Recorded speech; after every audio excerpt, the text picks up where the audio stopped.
Welcome back to They Reminisce Over You, a podcast that takes a nostalgic look back at the best in music, movies, and TV from the 80s, 90s, and early 2000s. I'm Christina. And I'm Miguel. This week, we're discussing three brothers from Boston, Massachusetts who were able to bridge the gap between hip-hop and R&B in a way that hadn't been done up until that point. Smoothed out on the R&B tip. With a pop appeal to it. We are talking about Bell Biv Devoe on this episode. So are you ready to just get into it? Let's do it. Like I said, this episode, we're talking about Bell Biv DeVoe, also known as BBD, also known as Ricky Bell, Michael Bivins, and Ronnie DeVoe. Former members of New Edition. They branched off in 1990 and went off and did their own thing. They were sort of forced to branch off. They were, but they were able to make the best out of a bad situation and created the album Poison. I would say the definitive New Jack Swing album of that era. They had hits like Poison, Do Me, I Thought It Was Me. They were everywhere. They basically put together R&B with hip hop swagger. And that was the total opposite of everything that New Edition was. And there wasn't really a lot of other people doing it at the time. Like, even though Bobby Brown, for example, was doing New Jack Swing, it didn't really have like the hip hop style to it. The production wasn't hip hop. Mm-hmm.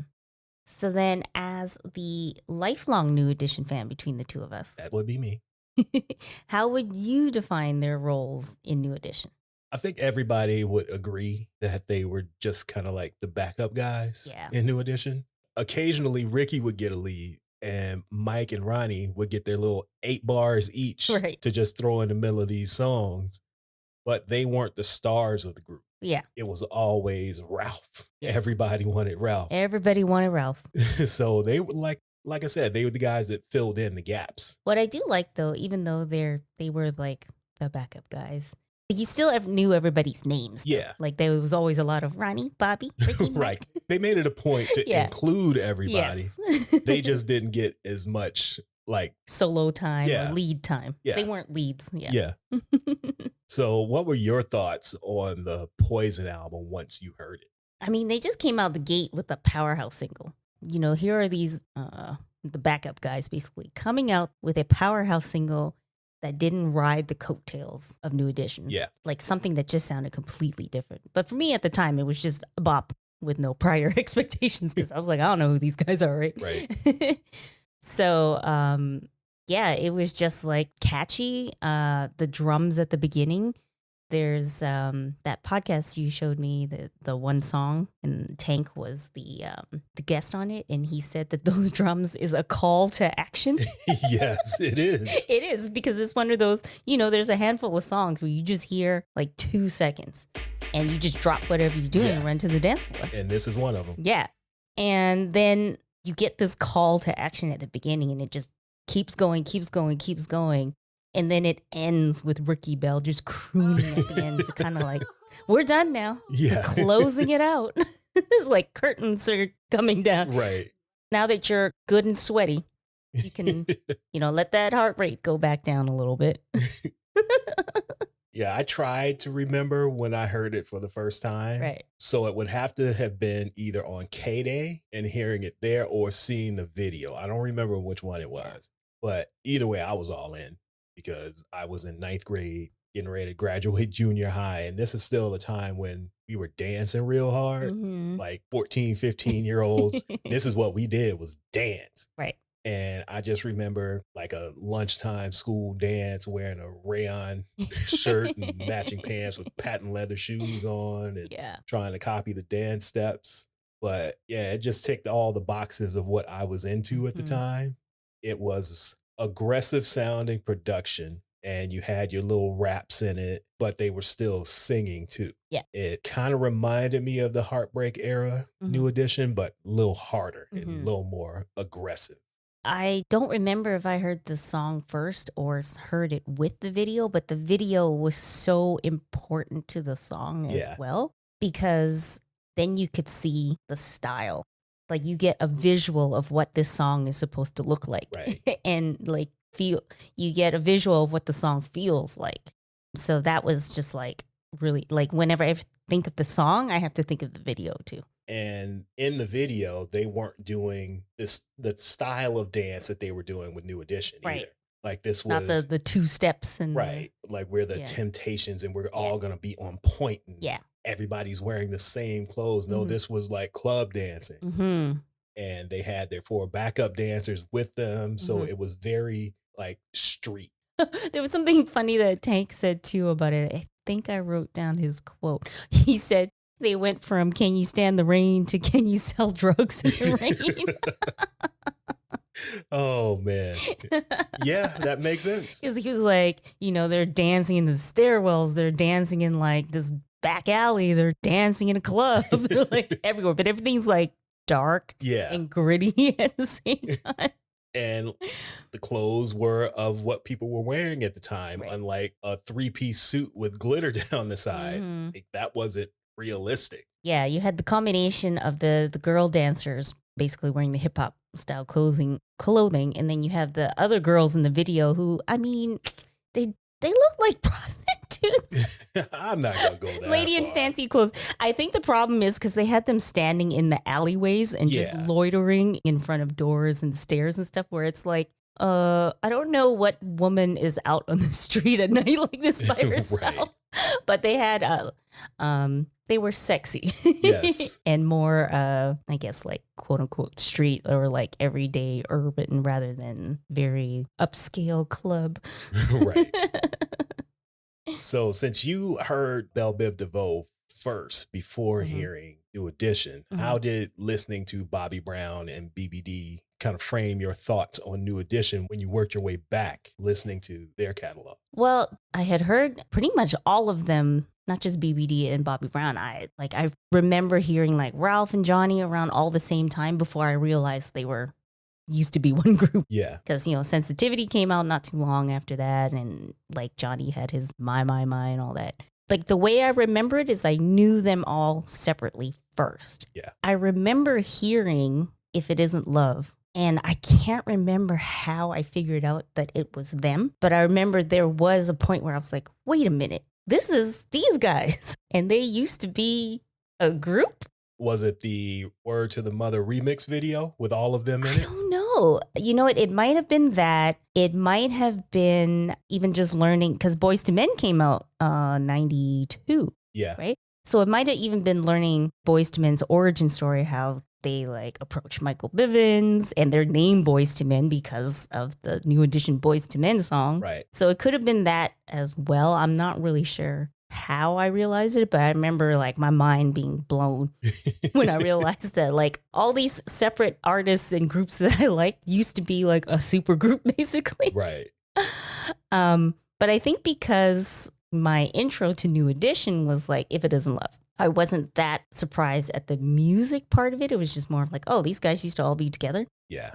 Because that album wasn't, even though it was different from what they were doing, it wasn't like completely different. Yeah, it wasn't that far off. Yeah. It was just a more updated Yeah. version of what they had done And previously. especially like Ralph was doing stuff that was more similar and stuff. But I think for me, the shocking part was knowing that they had been doing this since they were little kids. Okay. So like finding like the Candy Girl stuff, like now that was crazy.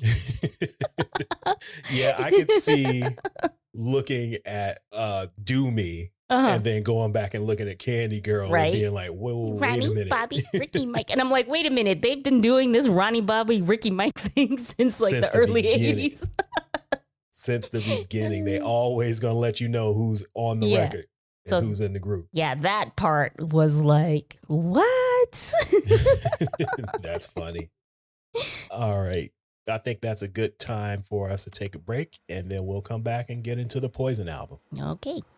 Hi, kids. Do you like fun Yeah. and bookmarking a bunch of articles you'll probably never read? We're starting a monthly newsletter called Liner Notes. We'll be sharing what we're watching, what we're listening to, throwback YouTube videos, updates on our upcoming projects, random shit you may have missed on the internet, stuff like that. The link is in the show notes, or you can go to troypodcast.com/newsletter. Do it. Now, It's good for you. it'll make your teeth white. And back to the show. Okay, we are back, and now we're going to get into the Poison album itself.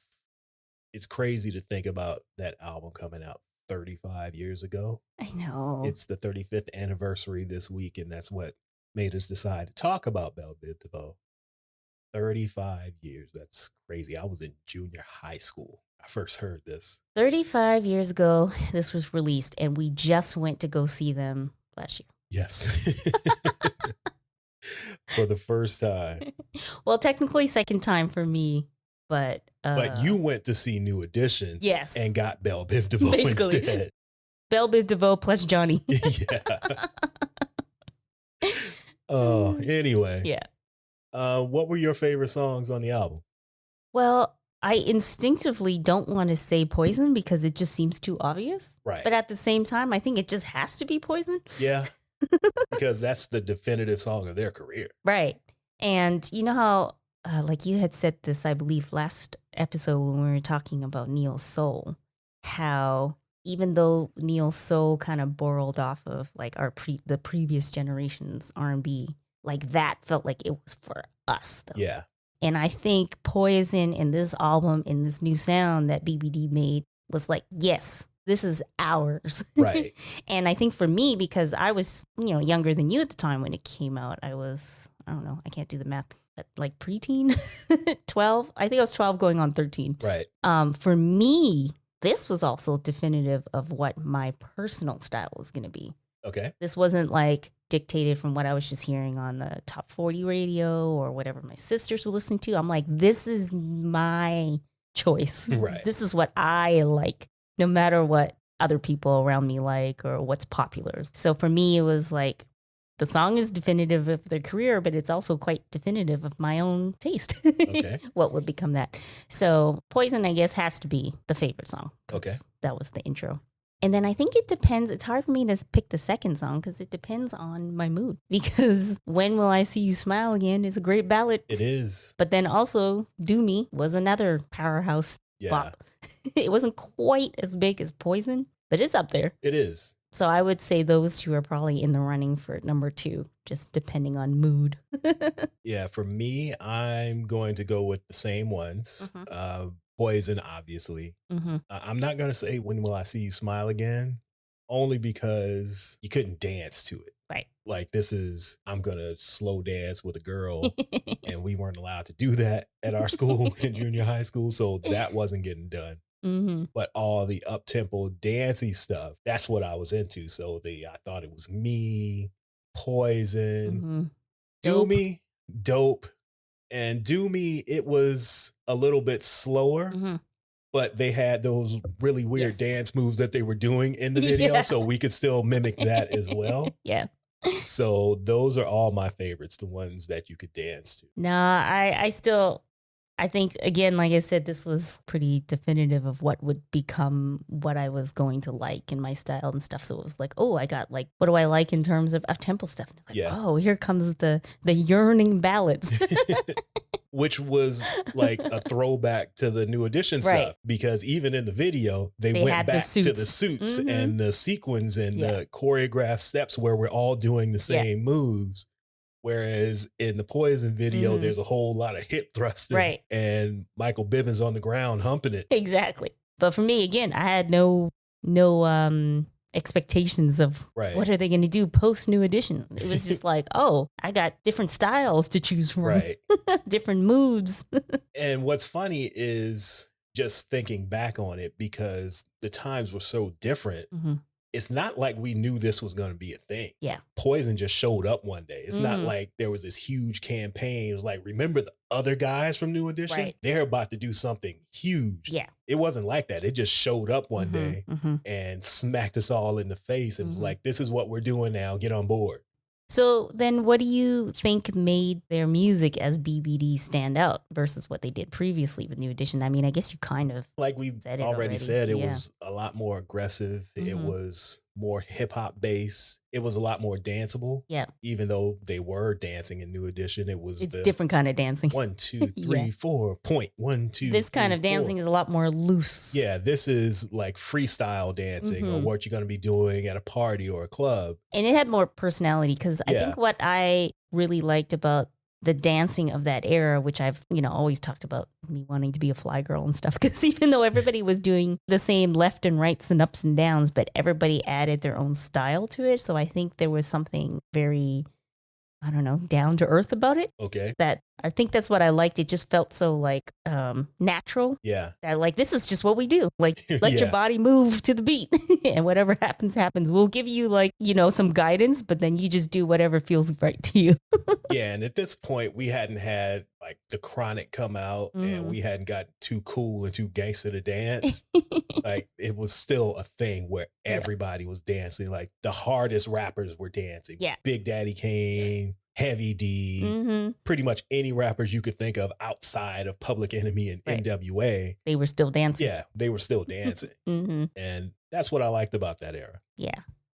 But at the same time, again, I don't think they knew they were doing it. Even though everyone was still dancing, it was kind of like the beginning of, but this is like tougher. Yeah. So like they were dancing, but it wasn't quite as whimsical as some of the earlier New Jack Swing that came like the year or so before, a couple years before. Do you recall any like TV shows, award shows, video performances that really stand out? I think for me, it was always Poison. Like I was obsessed with the video. Yeah. I watched it so many times that I could like see it in my head. I remember I was on the phone with my friend and she was watching it on TV. So I could hear it playing. I'm like, oh, this is the part where they do this. This is the part where they do that. And she's like, shut up. You were watching it too. I'm like, I'm not. Like I could just, if I heard it, I could recall the exact scene. Yeah. So I was just like obsessed with it. Which, on the other hand, maybe because they would like pop back and forth between different scenes so much, I never actually memorized like the whole choreo though, just like little bits. Because you could only see little chunks of it at a time. Yeah, so that's probably why. But oh man, I was telling you about this earlier. I accidentally stumbled onto some TikTok Poison dance challenge. Yeah. And I saw the most unseasoned choreo for it. I was disgusted. I literally had to go back and watch the original video to cleanse my eyes. I was so annoyed. I'm like, the material is there. Why did you try to come up with something else yourself? Because they don't know what to do with the material that's there. It's too difficult. I don't even want to show you, but I might have to. It was, I want to see it. It was so far gone from the original. It wasn't even just like a bad take on the original. It was like, what the hell is this? Like, remember when the Harlem Shake trend came out and you're like, why did you call that the Harlem Shake? Right. It's like that, where you're just like, these two things are not connected at all. And I think because the video and the style and the dancing had such an impact on me, I'm like, I can't believe y'all just erased this shit. Oh, man. Yeah, I want to see it. That was that. But I think I was just so, like that video and like I said, everything that came with it was so impactful. Like everything I remember is just basically Poison, like when they performed on Arsenio Hall and just various awards shows. And also like, it wasn't Poison, but they'd had a cameo on The Fresh Prince of Bel-Air where they like filmed the video. And, they kept interrupting the filming. Yeah, because they were doing dumb stuff. But it just kind of made me nostalgic for when singers and rappers and whatever were always making cameos on these different sitcoms. That was cute. Yeah, I can't remember any specific ones. I just remember seeing them everywhere. No matter what MTV show was on, Bell Biv DeVoe was on it. Right. So Club MTV, they're there. Yo MTV Raps, they're there. Any shows that MTV was doing, they were there performing. And it was just, I don't understand how they were able to become so much bigger than New Edition. Like the extra guys are now bigger than where they came from. And including Bobby, because he was one of the extra guys for a little while, even though he got more leads than Ricky did. Yeah. he was the biggest of them all. And the Poison album is the second biggest selling thing in the history of New Edition, including all of their albums and everyone's solo albums. Don't Be Cruel is number one. Poison is number two. Interesting. I guess maybe even though they were the backup guys, they still had to learn the work ethics and the professional performance styles. Because like I mentioned earlier, the AMA performance when Ralph didn't show up 5 minutes beforehand. Yeah, they were still able to pull it together. Yeah, and they said that they had never rehearsed that particular song before, and they made those steps up on the spot. Yeah. And it doesn't look like it. And you had Ricky, who all of a sudden had to sing lead. Yeah, and sing two different parts on the song, his and Ralph's. Right. So that professionalism helped. I think so. And them bringing something that we hadn't seen yet to the forefront. It was a perfect storm of everything. The song, their style, and the three of them. Yeah. Everything was supposed to be where it was at that particular time, and to the moon it went. I think also, even though, again, we keep saying that they were, the backup guys, and even they said that about themselves.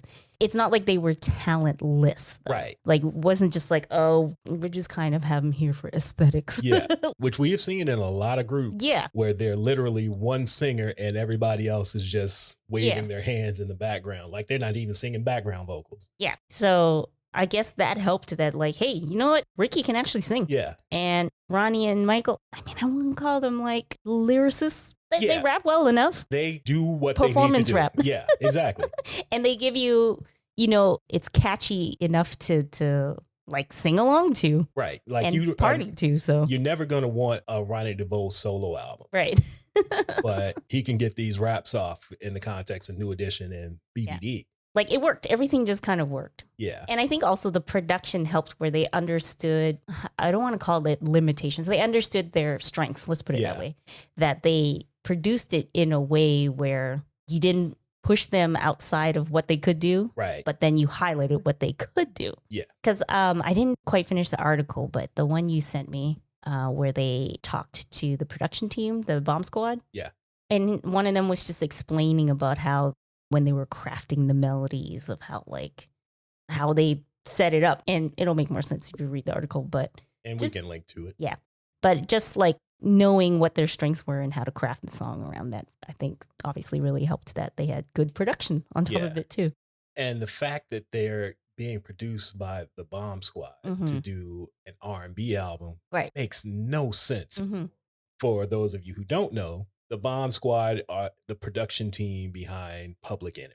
So imagine the chaos and the noise and the loudness of a Public Enemy record. And now they're doing a R&B song. It seems like a weird mix, but it worked. Well, I was going to mention this later, but I think it kind of makes sense to bring it up now. Like having the Bomb Squad, I'm sure, is probably one of the main reasons why they were able to craft this new sound. Because something else I was reading was just talking about the difference between Boyz II Men's first album and second album. Yes. Because, the first album was Michael Bivins basically crafting them to be them, part two. Yeah. In a way. And then once Babyface got a hold of them, it went a completely different direction. So that could have been them if they were working with the Bomb Squad versus Jimmy Jam and Terry Lewis. Right. So I would say that the Bomb Squad also has a lot to do with this. Yes. And since we're talking about the album, we have to talk about Do Me. I feel like we've talked about this so many times. We have.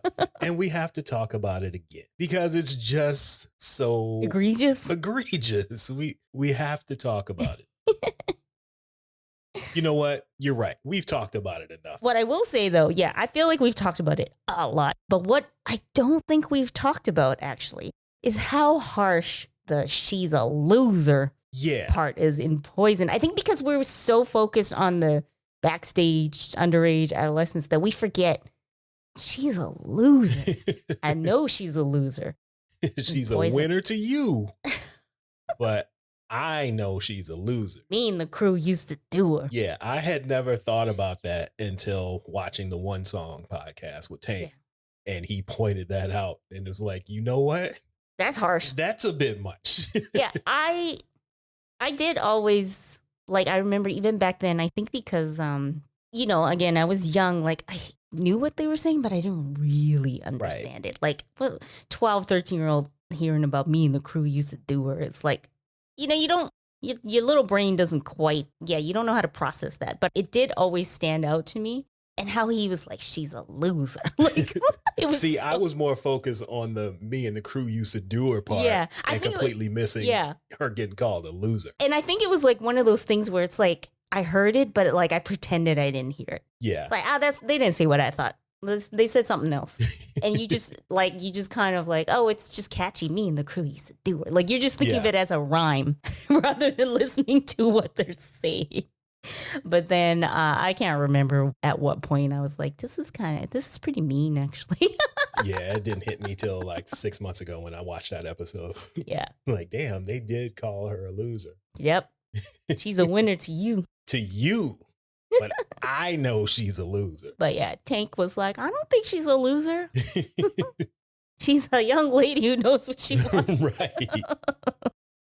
Yeah, so that part, I don't think we've ever really talked about. She's a loser. But we're still dancing. We are. 35 that's years what we later. do. Exactly. All right, so this is another spot for us to take a break, and we'll be back.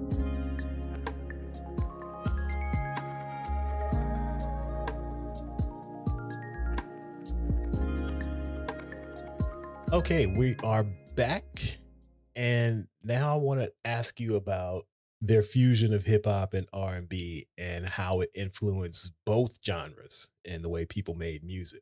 Which artists or groups from this era do you feel, and I'm using quotes, borrowed from Bell Biv DeVoe? Well, I sort of mentioned this already, but my favorite version of Boyz II Men, which is the first album, yes, Cooley High Harmony, which, I mean, obviously they would borrow since they came from Michael Bivins. So that would make sense. I feel like maybe the second He Who Will Not Be Named was influenced by this when he was putting together the look and style for Jodeci and Mary J. Blige. Yeah, because if you look at he basically their just took like the videos, New Jack Swing out. Yeah. But then, well, Jodeci did a little bit of New Jack Swing in the first album. Like, they took everything that BBD was doing and made it all black. Yeah. They took the color out of it. Yeah, and kind of like dimmed it. No, dimmed not a good word, but roughed it out a little. It made it more emo. Because if you look a little more gritty. Yeah, you look at Mary's first video and she's wearing silver. You look at the video she was doing with Father MC. She was wearing silver. Silver? Yeah, she had on like a silver top in both of those videos. I remember black. Well, there was a scene where she was wearing silver. It wasn't always all black. Yeah. That's what I mean. Mm-hmm. And Jodeci's first couple videos, they're wearing HBCU hoodies. Yes. And even on the album cover, they're wearing the hoodies and the starter jackets in the different colors. And even in Forever My Lady, they're wearing like the flowy white shorts and stuff. But the shorts were like long and loose and baggy. So that was borrowed from BBD, in my opinion. Mm-hmm. It just basically like, it was just like, well, we're not really doing that New Jack Swing stuff anymore, but we're keeping the hip hop swag. Yeah. So them, and then TLC and Fugees with the idea of like combining rappers and singers in a group. Yeah. So I was going to say TLC, like they're the biggest culprits in this. Yeah. They took the entire BBD formula and repackaged it with women. But they flipped it. They had two singers and one rapper.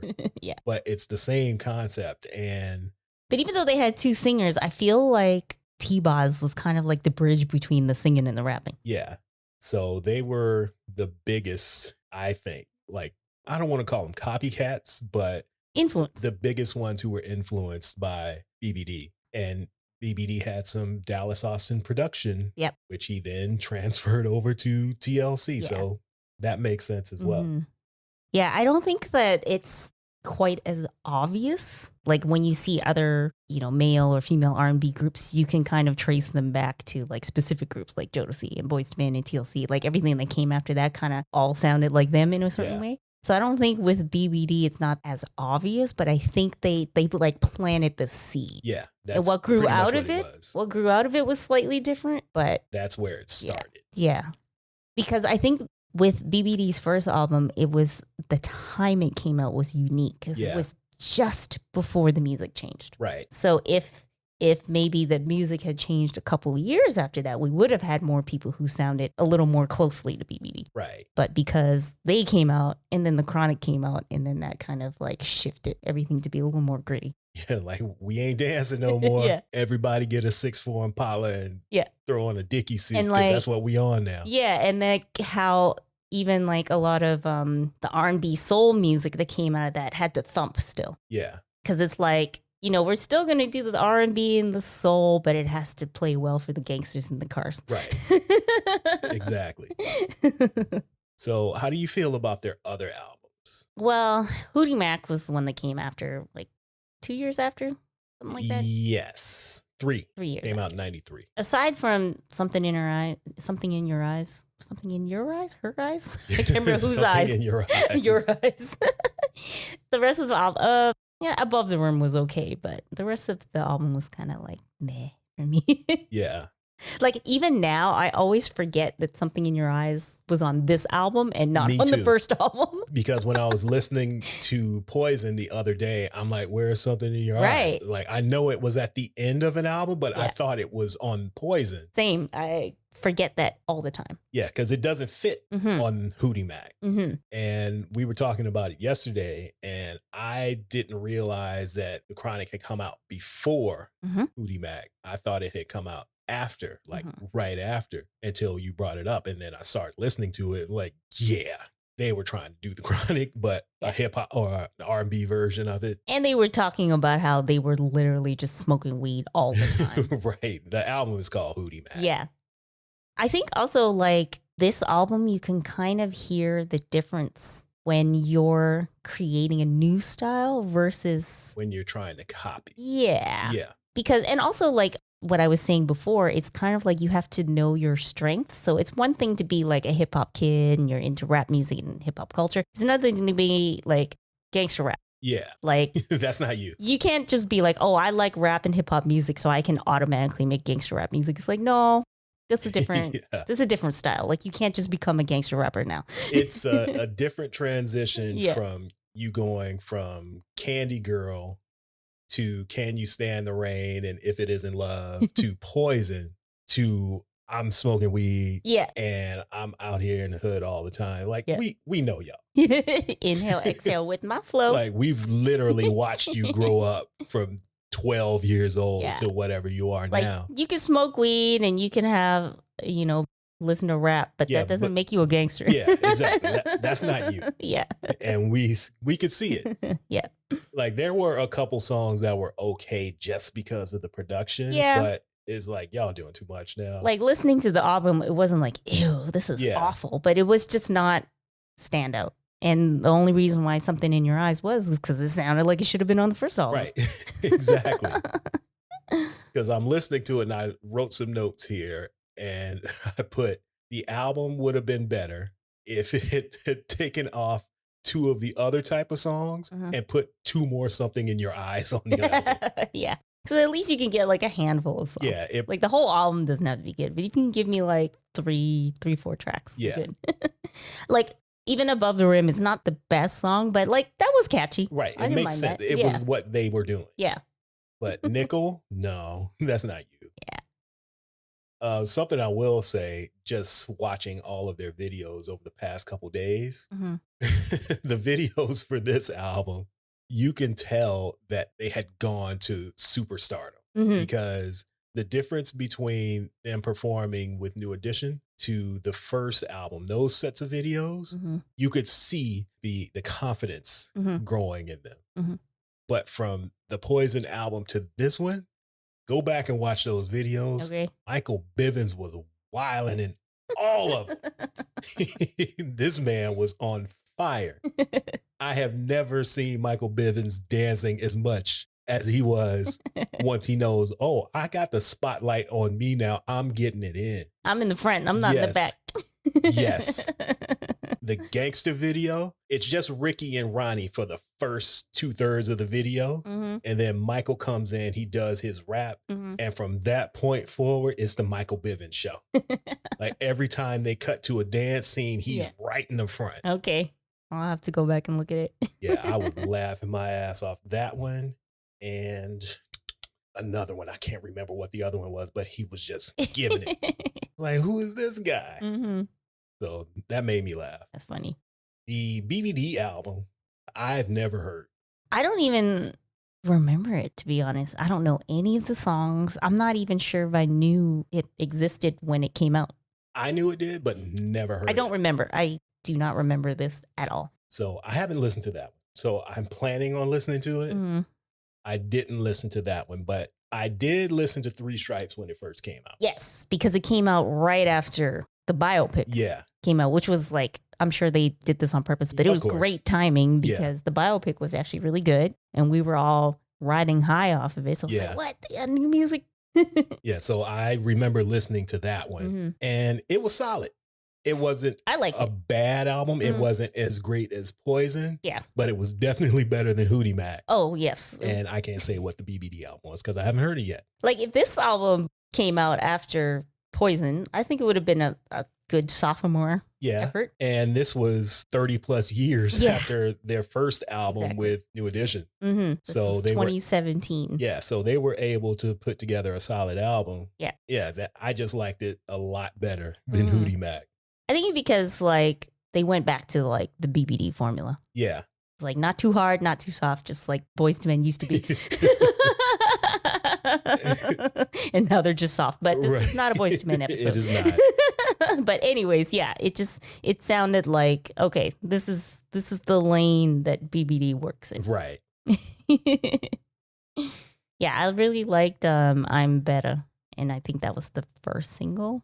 Okay. But yeah. I don't remember which one was first because I remember that's the one with Run on it, right? Yes. Yeah. Yeah, I like that one too. And Hot Damn. Yeah. But yeah, this was, like I said already, it's the BBE formula. Yeah. It's danceable. You let Ricky sing a little bit. You let the other two rap a little bit. And then you just groove in between. Right. And they've had a couple other singles, just one-offs here and there that they've done over the years without putting out an album. The one that I really like is the one with Rev Run on it. It's Act Like You Know. I think it came out last year when Michael Bivins did his documentary. I'm not sure if I've heard it or maybe I just don't remember. Yeah, it has a Sugar Hill Gang Apache sample. Okay. And you got Rev Run on it and you got them on it. And it's a BBD song, basically. And this is a sidebar. But you know how I'm always talking about how when you're great at something, you will always be great at it. I haven't heard Rev Run rap in who knows how long. And I can't confirm that he wrote this verse. I don't know. But even if someone else wrote it, he is rapping his ass off on this record. And it just goes to show that when you are that good at something, it don't go away. Right. This is a man who's in his 60s, probably just sitting on his couch watching TV every day and decides, you know what? Let me go ahead and give these boys a little something. Let the streets know that old Joey Simmons is still alive. But yeah, he was rapping his ass off on this record. Like I said, I don't know if he wrote it. And even if he didn't write it, he rapped it. Because we know people have had songs written for them and they don't know how to do it. Right. It sounds like shit. But yeah, Ron was rapping. I'll have to look it up because I can't remember if I've heard it or not. I have. Yes, you have. So there are some songs, as we just discussed, that we did like on their other albums. And this question is not meant to be disrespectful, but do you look at them as like a one album wonder? Can we? Or is that unfair? Because sometimes when you just have a big hit, it's just hard to top that. Technically, they are one album wonders because that album was just so astronomically huge that you can't top it. Even if Hootie Mac was a better album, Poison was so big, it would always be Poison, bigger than anything they've done and overshadow anything they've done. But the reason I won't call them one album wonders is because they had hit albums with New Edition. So technically, yes, but no at the same time. Yeah. Yeah, that's my answer and I'm going to stick to it. Yeah, I kind of feel like just because they came out at the cusp of the change of everything too, that's hard. Yeah. Like you just created this new thing and now it's over. Yes. Like 2 years later. Like you can't even, yeah, like how are you supposed to come up with something after that? Right. And something else that goes along with it is they weren't able to like continue this New Jack Swing, hip hop, Mm. smooth out on the army tip, whatever they were calling it, Yeah. because the music had changed. Mm. But at the same time, they were able to seamlessly slide right back into New Edition Mm-hmm. because the Home Again album was great, in my Yeah, opinion. that was a really good album. And due to like their own personal influences, Mhm. it didn't land the way it was supposed to Right. because they couldn't fucking get along. That was personnel issues, Yeah. not music issues. The music itself was Yeah. perfect and should have been what got them back to probably not the heights of Poison, but at least to the Heartbreak album. Yeah. And I guess their time as BBD also helped them evolve New Edition because now they weren't just the background guys anymore. Yeah. Can't just push us to the side anymore. Right. But yeah, that's what I feel about them. Okay. And the one hit or the one album wonder of it all.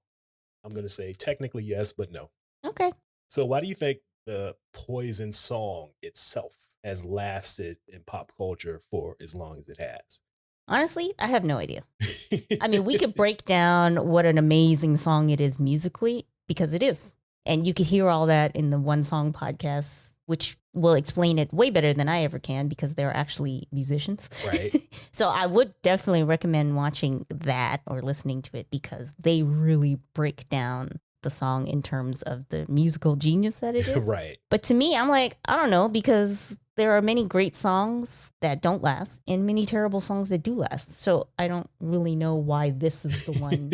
This is one of the ones that has not only lasted so long, but has somehow managed to not become corny. Yeah. You know, when that's something the biggest crosses over that much, at some point you're just like, ugh. Yeah, it becomes a caricature of itself. Yeah. Because when I was watching the reaction to, what's his name? I keep forgetting, on Scrubs. Oh, Donald Faison. Donald Faison dancing to it on Scrubs and how it, like, that dance became part of Fortnite and stuff. Like, it's reached, like, a completely different audience. Yeah. But I don't cringe. Still, it's Right. not just like, oh, this is how we do it. Right. It's like every time the think, every time I'm still like, it's the call to action. Yeah, it is. It doesn't matter where I hear it, what context I hear it, what people have done with it. It somehow is still fresh and exciting. Yeah. And I can't really explain why. The only thing I can come up with, because I don't have an explanation for it either, Mm-hmm. is one, it has very catchy lines in it. Mm-hmm. When Ricky goes into the "It's driving me," Yeah. that gives people something to sing along with. Yeah. In Never the trust a big button to smile. Never trust a big even button though to they smile. weren't the first people to say that. Yeah, so that portion is a callback to Boogie Down Productions Mhm, saying it. So mhm. if you were a hip hop head, you were like, oh, I know this reference. Mhm. That's Boogie Down Productions. Mm-hmm. And even if you don't know that reference, never trust a big butt and a smile. That has now given every woman with a big butt and a nice smile a slogan. Exactly. So you've got that, you've got catchy lines. Mm-hmm. It's probably the most perfect pop song ever. Yeah. And it came out at the exact moment that it was supposed to come out Yeah. and hit all of us Mhm. the way that it did. And we have kept it going as long as we have. And I guess recipes are being handed down because the song is still popular to this day. Yeah. And that's all I got. I can't come up with anything else other than it was the perfect song that came out at the perfect time Yeah. and hit the perfect people. I still need to show you how the raisins were added to it with that damn dance challenge, though. I can't say anything I'm about disgusted even thinking about it. that. That I have no comments on. But that song lasting for 35 years now, that's all I can come up with. Catchy lines, It's a bop. quotables. It's a bop. You can dance to it. The drums are your call to action, as Tank said. Yeah. And yeah, it's perfect. One of them ones. Yeah. And it will always be that. Yeah. I'm not tired of it. No, not at all. I've listened to it so many times just over the past like 2 days. And you're not tired of it. No, I can put it on right now and I'll probably start dancing. Or at least give you a shoulder shimmy or something. I will say that at the end of Michael's verse and the beat drops out and it's almost a cappella and it's just Ricky and the bass line, that's the chef's kiss. Yes. And then it comes back in and hits you on the ass on the way out the door again. Giving you a moment to catch your breath. Yes. And then it's just I think my favorite is the at the end. That's like the perfect closing. There's a Big Daddy Kane song that samples just that part. Okay. And it just loops throughout the whole song. Yeah. Big Daddy Kane song called Taste of Chocolate. And it's just Ricky looped over and over again. I'll play it for you when we're done. Okay. So with all that said, what are your thoughts on where they are right now at this stage of their careers? I will say that despite all the downs they had in between, they managed to age gracefully. Like their performance skills, like specifically BBD. You know, Johnny was never much of a dancer. Johnny and Ralph, they weren't really dancers. And, you know, Bobby has his thing. Yeah, Bobby's old now. Yes, but the knees don't work the way they used to. These three, though, their knees work. They do. And like, it's shocking at how good they're still able to sing and dance and perform at this age. Yeah. And like I said, they've all been through a lot personally too. So I think that where they are at their stage in their careers, like this is the second act. Yeah. But like, I think with how many decades have passed, like they're flying high still. Right. And I really enjoyed the performance. You obviously did. We were trying to figure out how we were going to go back, but I wanted to see them again. Yeah, the tickets had gone up even more, hundreds of dollars. We would have to go back out to Vegas again. the what is it called? The residency. Yeah, it's still going on. Yeah, in Vegas. So like their performance skills are amazing. They just announced new shows coming up in the next couple months in Vegas, so I might have to go back out there. To see New Edition. I don't know. We'll see. These ticket prices. I make no promises, but if they come, it's definitely worth it though. If they definitely come closer to Toronto, I'm gonna make the effort to go. Yeah, see like it. If you can and if you can afford it, like go do it. Like it's quote unquote a nostalgia act, but it doesn't really feel like it because their performances are still really good. Yeah, and they're probably in the best position they've ever been in because they are a nostalgia act that can tour off of the old stuff, but still occasionally drop a song here and there like they did last year with Rev Run. And like you said, the New Edition residency was really, really good. And with BBD, they supplement everybody's parts. Yes. Like they do background for Bobby and they're his backing dancers.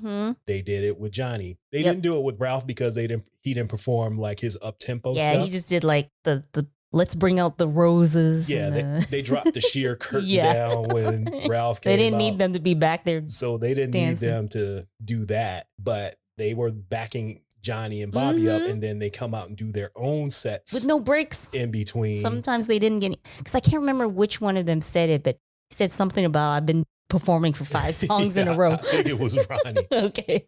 But they did finally leave the stage and leave Ricky out there to do like his solo stuff. Like, when will I see you smile again? So they got a breather then. Ricky didn't though, because he still had to sing. He had to stay out there. Yeah. But yeah, it's a good show if you haven't seen it and you can make your way out to Vegas, or if they come to where you are, check out New Edition. Yeah, it's definitely worth it. Because they're not shooting at each other on stage anymore. Yes, they've worked out how they can all be stars at the same time. It's a really good show. So go check it out. If you want to look at some videos before you go to our YouTube channel. Yep. We've posted some of the videos from the concert as well. So you can get an idea of what you're paying for. Yeah. All right. I think that pretty much wraps up the Bell Biv DeVoe experience. I think so. Do you have anything else you want to say before we get out of here? Let's see if I forgot anything that's worth bringing up. I did think of something while we were on break. Okay. When we were talking about the she's a loser part and all right, how, we hear these things, but we just kind of like brush them off. I think sort of perhaps this might explain things, especially for a young developing mind. You know how sometimes like negative words are actually good things? Like if you say a girl like see a girl and you're like, she's bad. She's not bad. That's a good thing. So I don't know. I see where you're going with this. So I'm like, and I don't know if we can apply that. Well, to not the loser. the loser can only mean loser. But just thinking if even the song talking about this woman is poison. She's poison. Well, never chose a big button smile. That part makes sense. Yeah, because like, she's poison, but I still want it. Yeah. So I don't know if maybe that is what helps you just kind of like close your ears to some of the other stuff where it's just like dangerous. Exactly. You're like, whatever. You say she's a loser, but you're still chasing her. Yeah. So that part I'll go with. Okay. So yeah. I get you. Yeah, I don't have anything else to add other than to say go watch the Hootie Mac era videos, so Above the Rim and Gangsta specifically, to just see Michael Bivins show up and show out, giving it his all. Okay. It's hilarious. Oh, that just made me think of Wanye in the I Can't Let Her Go video. Oh yeah, he finally got a chance to dance. When he put hard. that t-shirt around his neck and had it the was chest out. all over. He was like, fuck these ballads. Right. Let me get out here and show you what I can do. There was a whole bunch of Wanye body rolling going on. He body rolled in up and down. And of course you can't, those neck. Yeah. The little neck circles and stuff he does is rare form. So if you like that, you're going to like what Mike was doing at the end of this video. And it's real quick too. Okay. That's all I got though. All right. I think that's good. Yeah. So thank you again for listening to They Reminisce Over You. We do this every 2 weeks. So make sure to come back and check us out on our next episode, and we'll pop up in your inbox and your notifications on your podcast apps, all that good stuff. And on YouTube. On YouTube as well. Also sign up for our monthly newsletter. It's called Liner Notes. It comes out sometime between the 1st and the 3rd of every month, depending on what day the 3rd or the 1st is. It's free, so you don't have to pay anything for it. We won't sell your information to anybody. It's just a way for us to give you some extra content once a month. It's fun. Updates on what we're doing, all that good stuff. So sign up for that at troypodcast.com/newsletter. Also, we have a store where you can purchase merch. It's called Nothing But a T Thing. See what we did there? Nothing but a G thing, nothing but a T thing. We're smart. You can go there and buy yourself some merch, t-shirts, hats, hoodies, all that good stuff at teethang.com, teethang.com. We will be putting up a Bell Biv Devoe playlist on our website, so you can go check that out. And it will include songs that's not just on the Poison album. Yes. So we will be adding a lot of Bell Biv Devoe stuff, or Bell Biv Devoe influence stuff on this playlist. So go check that out as well. Help get you through your work day. Mm-hmm. That's it. Ooh. Time to eat.